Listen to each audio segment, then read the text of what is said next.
Today's episode is brought to you by our company, NanoChomp Marketing Strategy and Analytics. We help product and marketing teams solve problems and experience growth using data and approachable AI. Visit nanochomp.com to learn more. Hey everyone, on this episode of Soundbites, we have Peter Voss. He's the founder and CEO of AIGO, and he's a serial entrepreneur, innovator, and technologist that's been on the bleeding edge of artificial technology for years and is credited with coining the term artificial general intelligence. His company AIGO is driving the future of customer experience and engagement to deliver hyper-personalization at scale. So thanks for joining us today, Peter.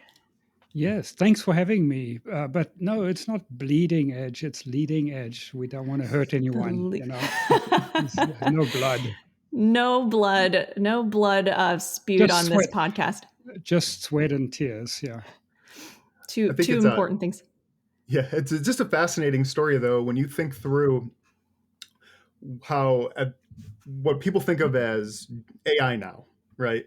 And we'll touch on this later on, but people have this idea of what AI is now, and then you go back maybe 5-10 years and what people thought AI was, and then you get back to where you were conceptualizing what artificial intelligence is. It's pretty fascinating to think about, and you open my eyes to a few things.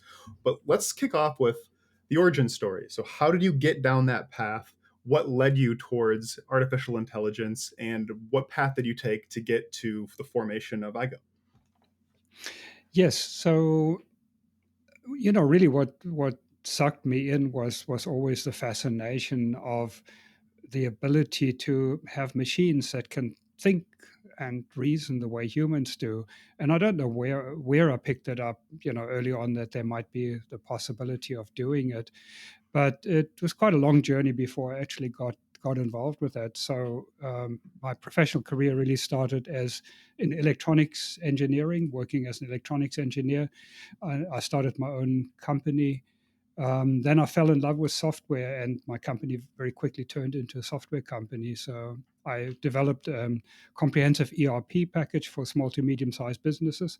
And that company ended up being quite successful. We went from the garage to 400 people, did an IPO.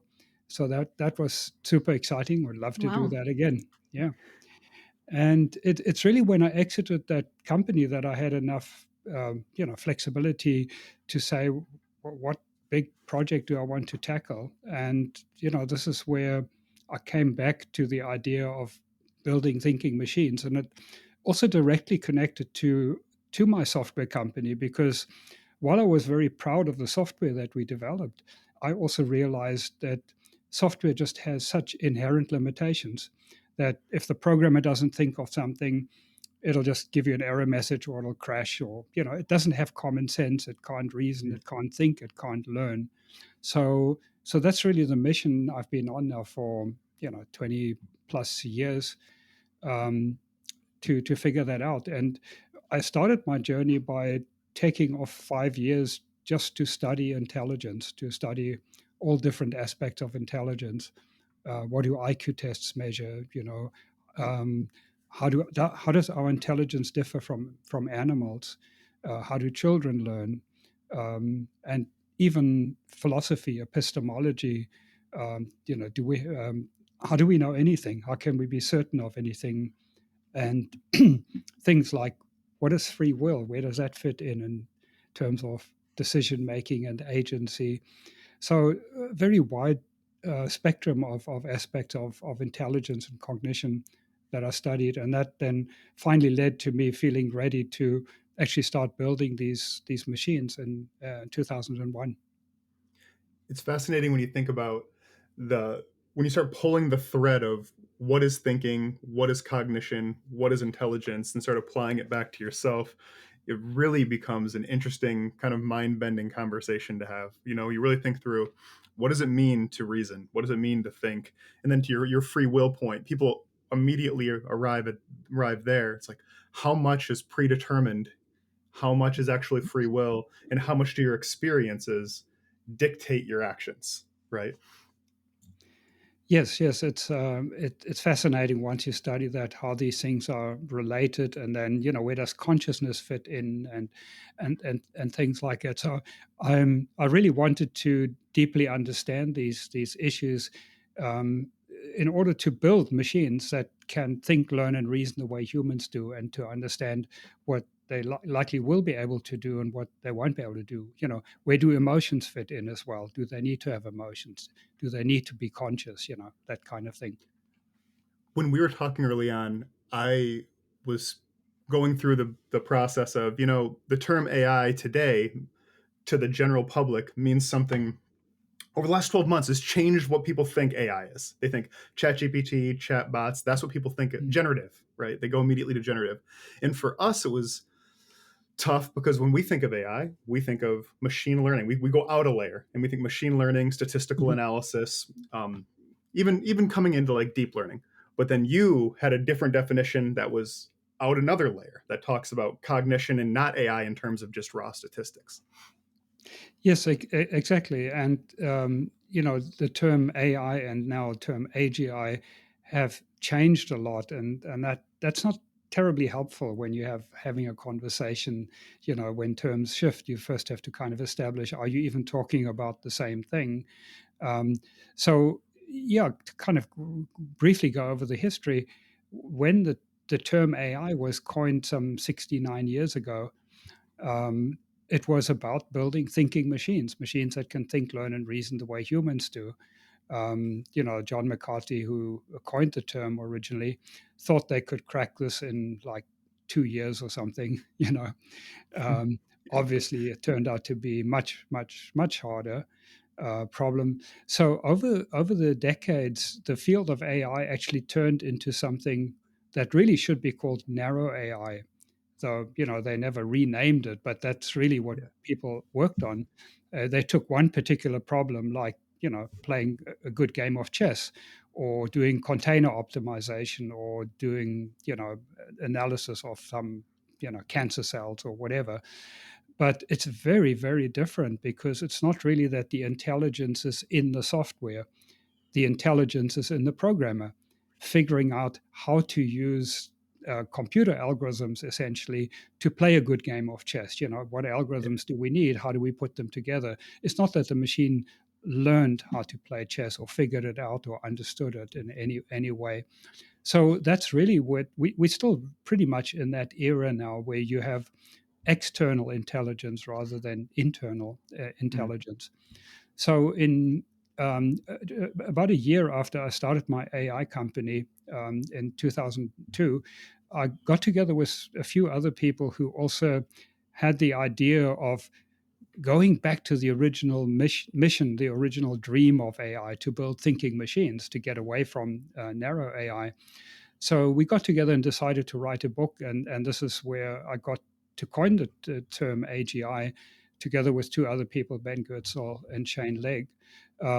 When we gave the book a name, and we really wanted to say it needs to be able to get away from the narrow AI, and Hmm. it needs to have enough intelligence to be able to learn all of these different things by itself. It needs to be able to learn how to play chess or do container optimization, and ultimately to become a scientist, to become a lawyer, to become to learn like a human can. So that was the idea of AGI. Now, unfortunately, we're now seeing companies using this for marketing purposes, especially with generative AI, where Sam Altman makes crazy statements like, "Oh, we'll have AGI soon, but it's not going to be such a big deal." Hmm. Well, clearly, he's not talking about AGI. AGI will be a big deal, Sure. and Yeah. whatever his motivation is. Actually, by the way, I believe there is a clause in their agreement with Microsoft that when the board of OpenAI decides that they've reached AGI, that their contract is no longer valid. Oh, interesting. Interesting. So there would be Yeah. a slight kind of conflict of interest there in terms of defining AGI, wouldn't there? Yeah, Hmm. So it all comes back to that how you would define it, like how you really broadly define it. And you talk through like y- early computational AI is nested if loops, right? yeah, It's like a right. nested if tree.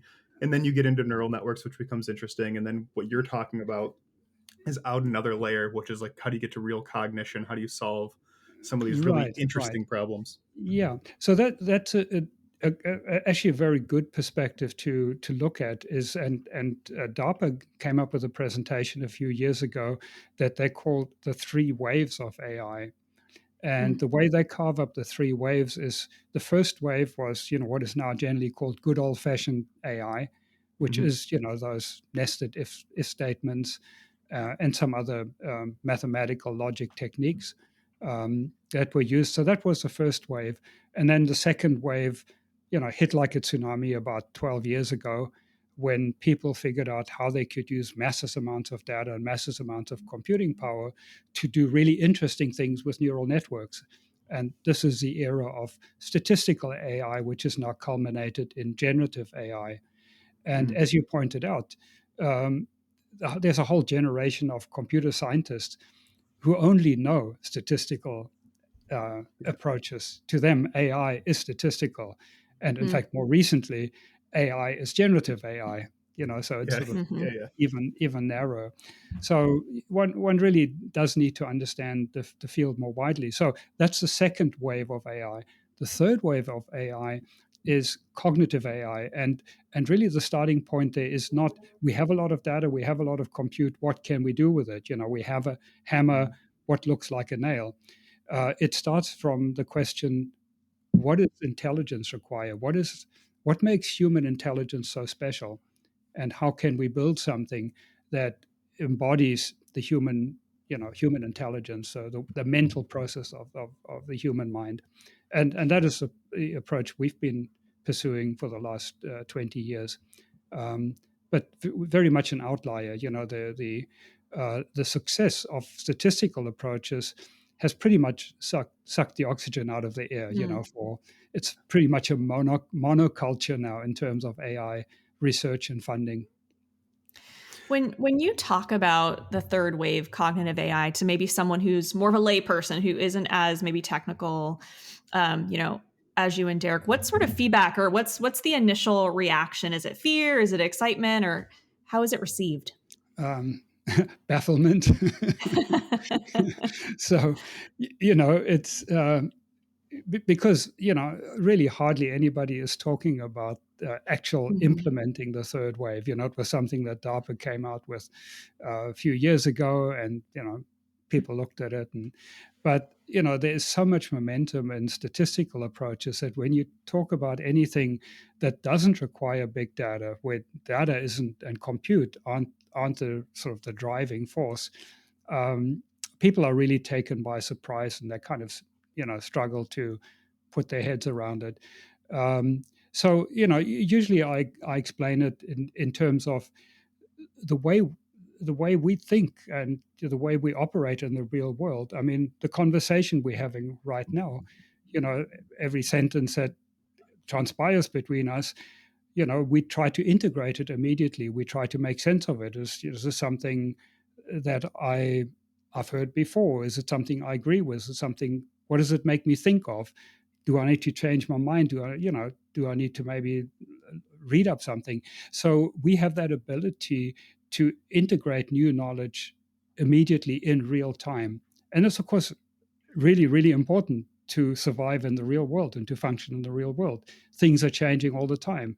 Then new discoveries, new people come into your life, new jobs, new products, the news coming up. And these all, you need to be able to integrate this information in real time, and then also to be able to generalize it, to say, Mhm. what commonality do I see in this? And this is how innovation happens. That you basically come up with some new insight from experience that you've gained.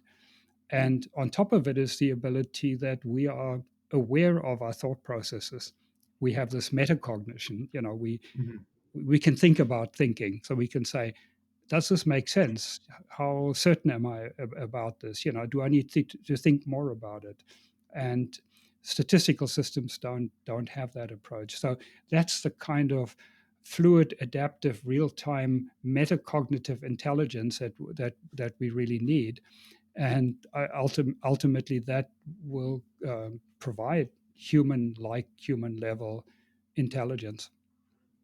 I think it's a really fascinating approach, and it it aligns closer to the goal of what is artificial intelligence. How do you Mhm. make it something that's cognitive versus how do I take something, vectorize it, use vector calculus, use gradient descent, and then use a dot product, right? Mhm. That's the method. That's effectively what a neural network is doing. At Right. the end of the day, it's multivariate vector calculus run through a GPU, and it's fascinating. The results are great, but to your point, it doesn't know system one thinking versus system two thinking. It Mhm. can't necessarily reflect on like, oh wait, maybe I don't believe that. Maybe I need to change my mind because it's using statistical weighting. And there's a lot of examples of how you can overly weight and bias something Mhm. to Of course. drive a response that you want, right? Drive predetermined response, and then it comes back to would that system be able to recognize that maybe what I was set off with, maybe I changed its approach, which is different than a statistical analysis approach.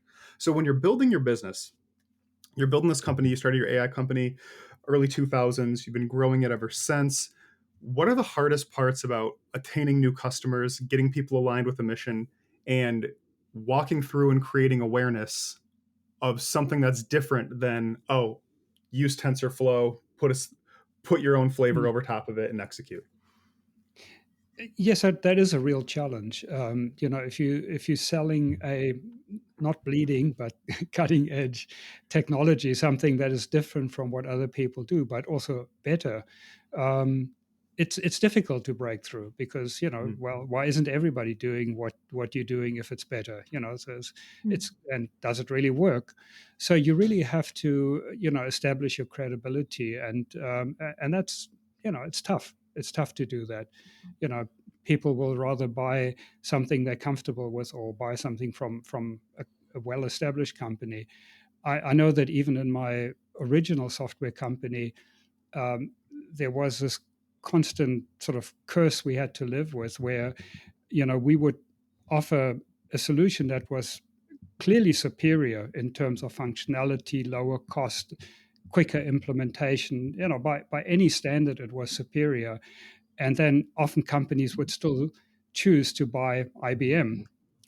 because they wouldn't lose their jobs if it turned Yeah, out not to work, which often it feel didn't. safe. Yeah. So it was, really, really frustrating. But, we understood the dynamic that if you're an employee in a medium or large size company, um, yes, you don't want to make mistakes, and you're not going to get fired if you buy, from the top rated company, and it doesn't work that well. So that's just something we have to fight. So it's education, basically doing consultative selling, which is also a natural style for me. I mean, the first thing that I naturally want to do when I come across a new customer is to really understand their business. I'm like an entrepreneur myself, and I want to understand what are they trying to achieve, how are they going about it, what is their business objectives. So I'm really trying to understand it, and many times listening to a customer, I'll say, well, maybe you should just tweak your organization a little bit and you'll achieve your objectives. Then I don't have to sell you anything. That, or you first need to clean up your database, or you first maybe need to do something else that's much more fundamental or a much easier fix than throwing out your system and replacing it, or whatever that is. So I think that also helps when people really feel that you're not just trying to sell something. Yeah. You really want to help them solve their problem. And something that goes along with that, we have often sold systems where we said, we'll pay for the implementation. We are so sure of the success of our system, we'll take that risk. We'll pay for the implementation. We've done that. Obviously, we need to be certain that the company is committed to going ahead with that, and it's something we can help them with. So a number of different techniques, but it is hard when you're selling new technology that really nobody else is offering. I think that's really interesting, and the consultative approach really gets you to a position where you're thinking more holistically about what that customer's use cases are, and gets you to beyond what they're telling you they need, Mhm. but getting to what their ultimate goals are to be able to solve it. One of the things that you're able to do with your platform that I think is really unique is you can rapidly train it on your customer's data and use case Mm. to solve things like extreme seasonality. And I don't want to spill the beans on some of your client base, but there are some businesses that have extreme seasonality where most of their business comes 4 or 5 days a year or 2 weeks a year. Yeah. And the ability to hire enough people to support that load and train them is just not tenable. But your systems are able to do that and can really, really help those businesses. Yeah, that's sort of a side benefit of our approach, and I will spill the beans because it's actually a fantastic story in terms of how do we get customers in that, and it's actually through a podcast I did many years ago, uh, talking about our technology and about our approach, and the uh, the CIO of 1-800-Flowers group of companies heard my podcast, and they've been struggling to try and find a chatbot to give customer service. And their motivation was they were looking for a system that could come close to replicating what their CEO remembered when they started. Their current CEO is was the original founder of the company, and when they started with one flower shop, they knew most of their customers, so they would come in and they could advise them, knew who they would buy things for, Mhm. and so on. So they knew many or most of their customers, and they wanted to have a system that could scale to 10 million and more customers, where they could have this hyper personalized concierge like service.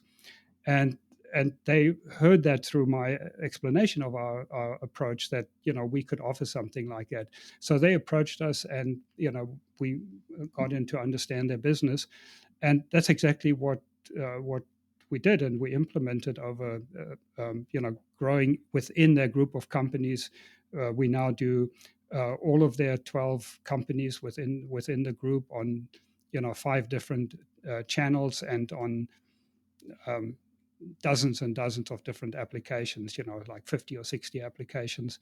And basically, the way we can do that is we can train the system, we can teach the system the various business rules for these different business units, um, teach them about the different products that they have and attributes of their products, and then the system learns automatically, incrementally, as it speaks with customers.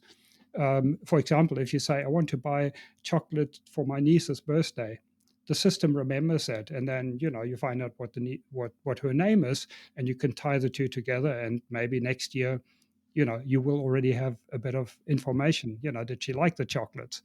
Do you want the same again, or something different? But a side effect of this approach is as well that having this very high level of automation, the parts that we've implemented, we literally have a 90% containment or self-service. I hate the word containment, actually, self-service. People can ask for a human at any time, for an operator at any time, and we sometimes proactively transfer as well when it's clear that they need a human. And so we do 90% containment. So now you have Valentine's Day, last month, and you have this massive spike of requests. And we replaced 3,000 agents, that they normally would have to hire and train essentially for a 3-day peak. So that's massive. Oh, Yeah, that's it's wild. huge. Look at, go ahead. No, I was going to say, I think that's a great story for the business. And it's such a great, example of what you all can do. I think you'll have the naysayers say, like, well, that's 3,000 jobs, AI is going to take people's jobs and we're all going to be out of work. What do you say to those like people who have that point of view? Yeah. Well, that turns out to be a bit of a long story Mm, because it depends how far you want to take your view of AI. I sure. think, as far as call center operators are concerned, it's probably not a difficult thing to answer, because uh, come you know people really don't want to do that kind of work. Mhm. Mm, Companies really yeah. struggle to find people to do that, to hire them and to retain them. I heard that the average longevity is something like 3 weeks, 2 or 3 weeks, Hmm. um, Short. Wow. because I'm sure a lot of people go through the training, and after 24 or 48 hours of that, they say, "I'm out of here. I don't need this. I don't need people shouting at me all day or whatever." Yeah. You Yeah. know. So in terms of call center jobs, there are not many people who actually want this as a career. Mm.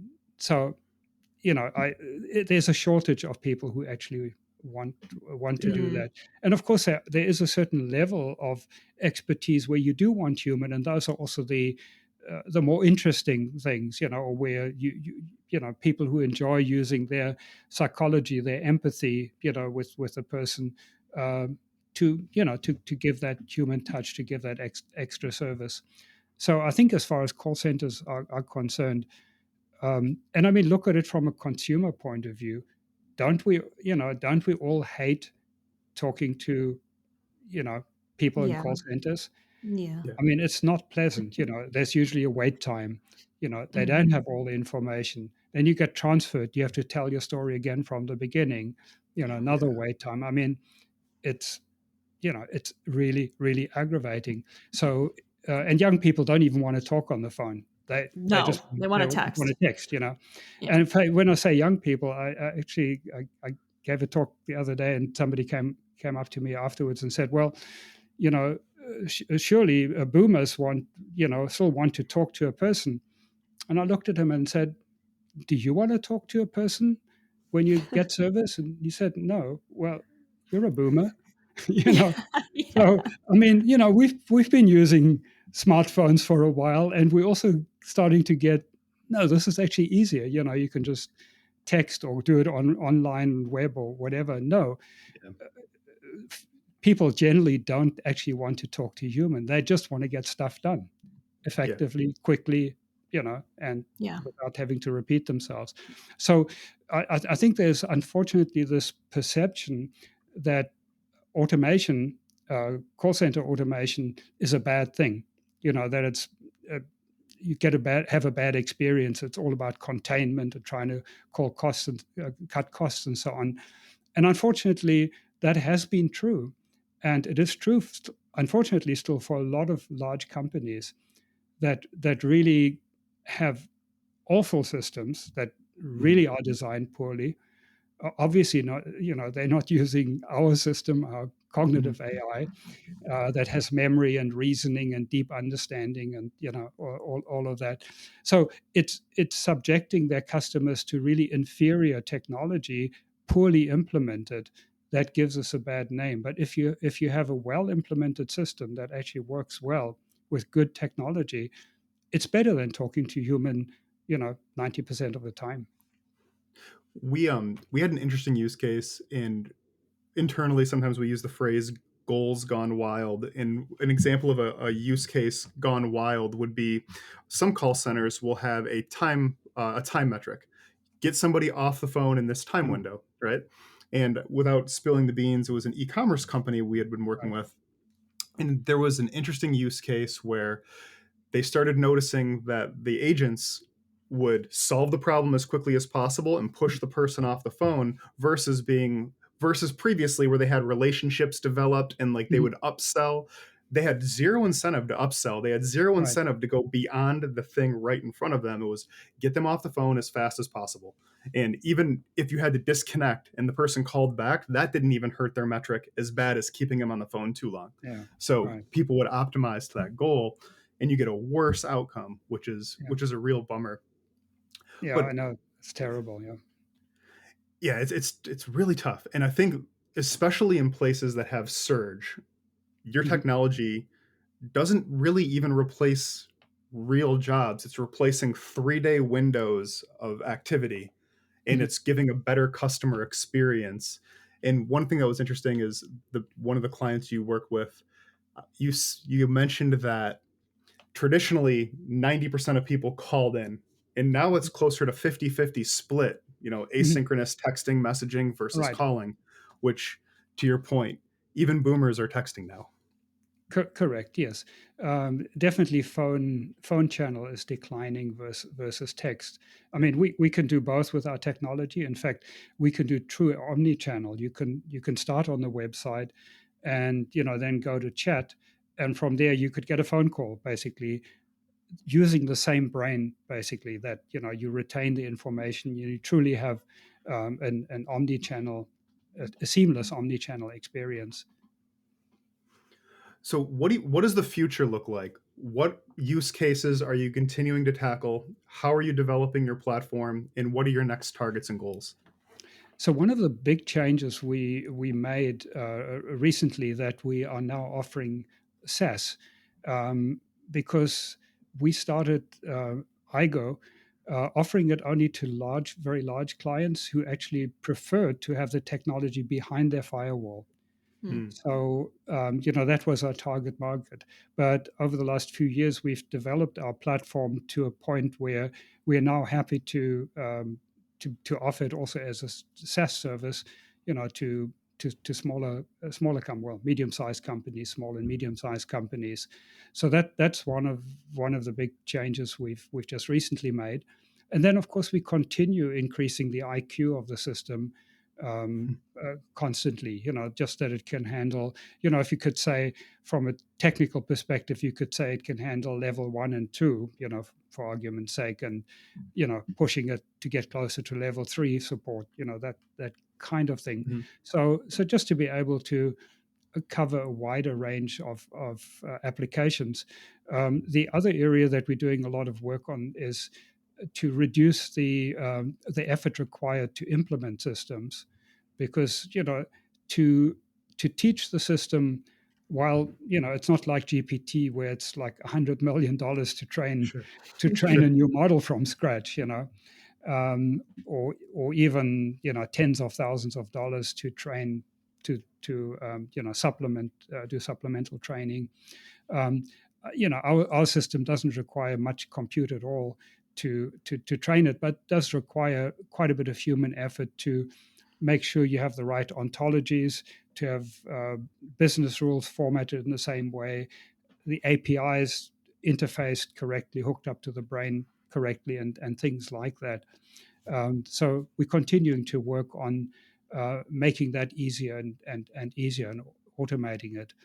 Um, but there's really a second part to of our company is kind of split into two divisions. The one is the commercial division that we've been talking about, and Mhm. the other division is our development division. And we just kind of restarted that in earnest about 4 months ago, Hmm. beginning of the year. Whereas our focus had been on really getting our commercial business, up and running, sort of not doing too much on fundamental development. Whereas now our development, we now have about 10 people working on this full time to really Hmm. take us to the next level of our AGI engine. And we believe we can actually get to full human level intelligence, um, with a substantial push that we've initiated now. And that, of course, would then eventually allow us to really have the system teach itself, where it would sort of sit down with a customer and say, okay, tell me about your business. Hmm. Can I have your training material? Can I see your API documentation? And you know and then it can basically configure itself. So that is sort of the future vision of getting to true AGI. Yeah. I mean, that sounds really exciting. You said you started that about 4 months ago. I know you've been, doing this for a while. What motivates you? Is it something like that? Is that what kind of keeps you excited and motivated to keep going? Oh yes, it's a good question, because I really started this. I started my research about 25 years ago. That Hmm. I started working on AGI in earnest, and I've been doing this full time. Unfortunately, I've never, selling my original my shares in a listed company I had, gave me enough money to sort of do the first batch of development, my own research and batch of development for the kind of the first 5 years of development. Um, But then I didn't have enough money to continue funding development, so I had to pivot to commercialize, which also had the advantage of getting a grounding, because there's one thing developing a sort of almost an academic, Hmm. having sort of an academic development. Whereas when you then build a commercial product, you hit the realities of what you really, really Business need needs. in the real Hmm. world. So it definitely had the advantage, but it took 5 years out of my life, as far as AGI is concerned, Right. to build a commercial company. We ended up selling this company for just various sort of shareholder reasons and so on. Hmm. Um, and so then I started what is now AIGO.AI, but I had to hire a new team from scratch. And that Yeah. we had another 5 years of development, which is then the second generation of our technology. And same story again. We then felt we were ready to commercialize, and we've now, commercialized the product successfully. And we're now on our third generation, and I believe the one that'll take us to AGI. Now, what motivates me has always been what I see the tremendous benefit to humanity of what AGI can bring.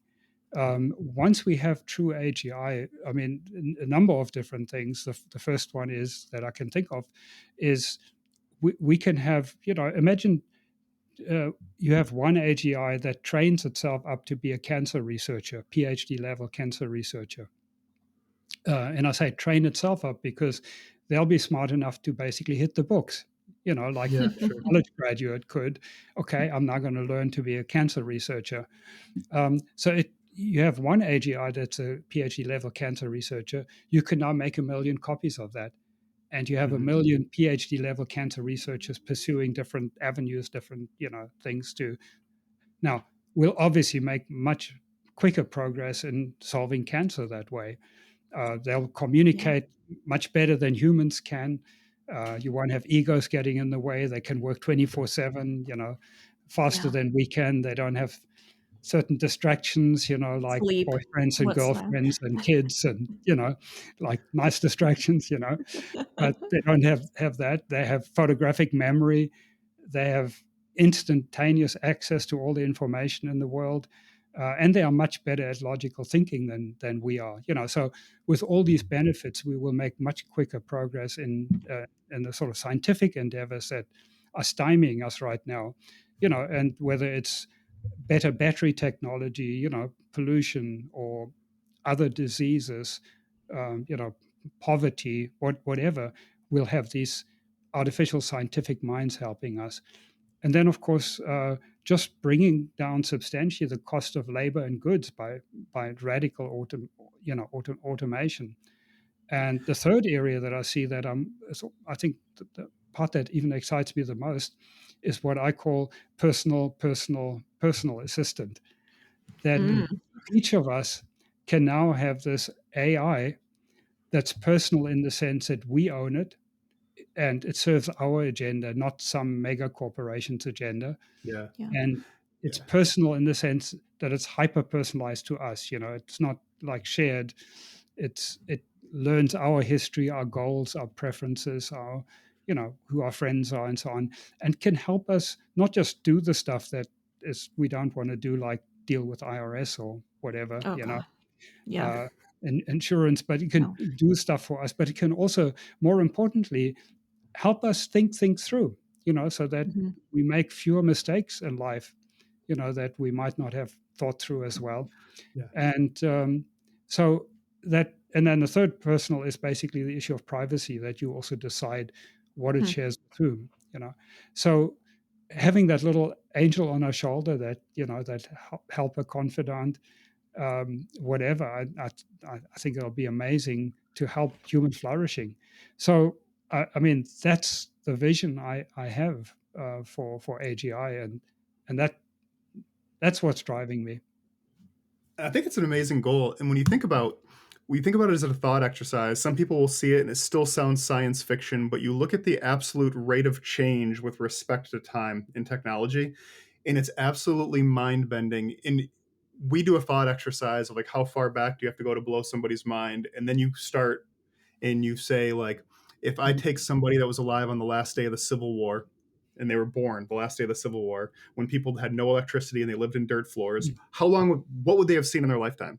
And you start walking through it, and it's like, well, they would have seen you would have seen electricity, you would have seen not dirt floors in your house, you would have seen the automobile, you would have seen the first flight, you would have seen, potentially, if someone lives long enough, we're talking the moon landing, right? Like mm, in one lifetime. And then you think about somebody that was born, like my grandparents, they, when they were born, to still being alive and seeing full artificial intelligence, no electricity in the home, to mm. Chat GPT in their pocket. It's such a fascinating, Uh, mind-bending acceleration. The radio did not exist at, when they were starting their journey. There were no airplanes. You start thinking about that. It's wild how fast technology accelerates. mm. And what's happened over the last 24 months really is setting the stage for what the next 24 months could potentially look like. And that's really exciting. Yes, So, absolutely. I think that ChatGPT really has given us a taste of AGI. And while, for a whole lot of reasons, it's not the path to AGI, it's given us this taste. So it seems so close and yet so far, so Mhm. now, yeah, we can almost taste it. yeah, yeah. I, I'm curious. We're all proponents of AI here, AGI specifically. Is there any downside? Like, is there a negative? And then how do we mitigate that? So, I mean, I can certainly talk about what some people fear about AGI. It's going to kill us all and so on.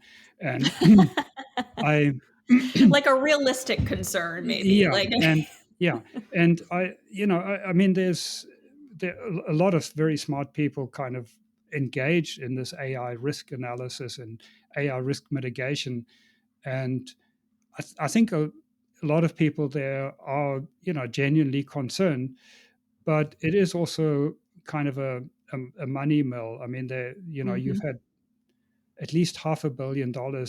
There's like more than $100 million that are going. It's like become an industry. right. Mhm. So it's very easy to get sucked into that. Where you can do good. Save the world from apocalypse, and at the Sure. same time, earn 150K or something, and just kind of think about these Sounds things. nice. You know, um, so I think they just fundamentally have some um, uh, false assumptions that they've Mm, fallen prey to. That really a lot of their fears um, are simply not grounded in reality. yeah. Also, none of them actually work in the field of AGI. Yeah. So they're building these abstract castles, that they create. But if the foundations aren't solid, you can go horribly wrong on that. So I can certainly talk more about that and why I believe they are wrong in their assumptions that AI is likely to kill us. But um, there are, I mean, there are downsides or there are concerns that I have about AGI, and the biggest one, quite clearly, is the rate of change. Mm, And there will be a lot of dislocations. And I think the easiest way to describe it is, when you talk to people, almost everybody you talk to, if you ask them, "Hey, would you like to win the lottery?" Most people, "Oh yeah, I'd love to win the lottery. Mhm. I could do what I want to do." Well, AGI is really going to be like everybody winning the lottery. right. Now, not everybody can cope with that very well, so be careful what you wish for, kind of thing. So Mhm. I think we need to be, um, that is kind of the concern, to be sure that we can use AGI as well to help people cope with this transition, with this new freedom that they have Right. to find meaning in their lives, whether that's now directed at their family or helping other people in the world, Yeah. to come up to our kind of living standard. I mean, there's an enormous amount of work to be done, but maybe it's no longer, climbing the corporate ladder within your company and getting that's who you are and that's what you get your satisfaction from. To Hmm. pivot and say, as I say, maybe raising your family and or helping. people in the rest of the world, or becoming a teacher or whatever, Mhm. whatever. So your So goals and priorities may have to change yes, with, yes, yeah. because work really will become optional. Hmm. The line between utopia and dystopia lives on the knife's edge, I suppose. Right? You, it's really, really careful which side of that you could fall on, depending on how things go. To your point, sometimes when you get what you ask for, you're not prepared for those consequences. Like what happens when you're no longer put under the pressure? No, what happens when what you aligned yourself with, and this is what I'm going to be, and this is what I'm going to do, when that becomes obsolete, when that goal no longer becomes something you Yeah, need to pursue, what happens? yeah. I wouldn't say it's on a knife edge, because again, we will have AGI to help us with this. Yeah, that's, Again, with your personal assistant, you will also have a psychologist, your own private psychologist, essentially, that they can help you think these things through. So Hmm. I have a much more positive view in terms of how having more intelligence, having this almost free intelligence available, um, can actually help us solve these problems as well. The Hmm. problems of change and find new meaning. I think societies and individuals can change quite rapidly. It's really more a mindset of whether you have a positive mindset towards mm, it. So if Hmm. we can achieve that, if there's a general sense that, wow, this is amazing, we are, you know, my, kids don't have to die of cancer anymore, or Right. people don't have to die at 50 or 60 or 80, or they can still be, there's a lot we can do in anti-aging research, that people can still be vital at, 100, or, even much longer. So there's so much positive that can come out of it. We can deal with pollution, with climate change, um, because we can develop nanotechnology to help us clean up stuff, to have much more efficient energy. So there are all these positive things that are happening, and I think it's just people being aware of, how many problems we can solve. I think I got the title for the next book we should write. We'll call it Cultural Plasticity: A Human's Guide to Surviving the Artificial Intelligent Revolution. Okay, are you writing it? Yeah. I could probably use a robot to do it. We'll fire Please, up the next please, Chat please, GPT tool. please don't use ChatGPT. It will So be painful. yeah, it'll be bad. Peter, we Lauren's got a favorite question she likes to ask. And this is right toward the Oh, end, but I'll let you fire this one up. okay. If you could have dinner with yourself at either 18 or 25, you get to pick, and give them, a piece of advice, knowing what you know now, what would it be?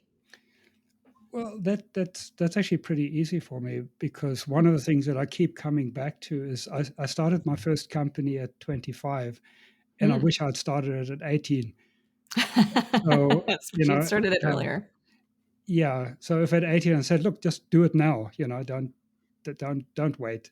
Yeah. Because if that's what you cut out to do, I'm not saying this is for everyone, but if you have that sort of entrepreneurial spirit, the sooner you can do it, I mean, even if you're still at school and you can do it part time with, helping out Hmm. somebody or whatever, there's nothing like actually getting your hands dirty and learning what it's like to really be responsible for things, to, you know, deal with customers, For to, sure. raise money, to, do these things. Um, so yeah, that one was easy for me. The Well, earlier good. you learn those things, the better off you're going to be. Yeah. I think so. Completely agree. And we're still on a streak of never getting the same answer twice for that question. So we're pretty excited about it. Well, Peter, this has been super insightful. Really good information, really unique and interesting approach to what y'all are doing. It's exciting to see the use cases y'all continue to survive or continue to address and execute point AI solutions to get good results, not just AI for AI's sake, but creating cognitive models that are creating real change and real impact. And we hope to see your vision get fulfilled over the next couple of years. So we're really excited to see where that goes. And thank you so much for joining us. We're really, really happy to have you on. Well, thank you. This was fun. Thank you, Peter.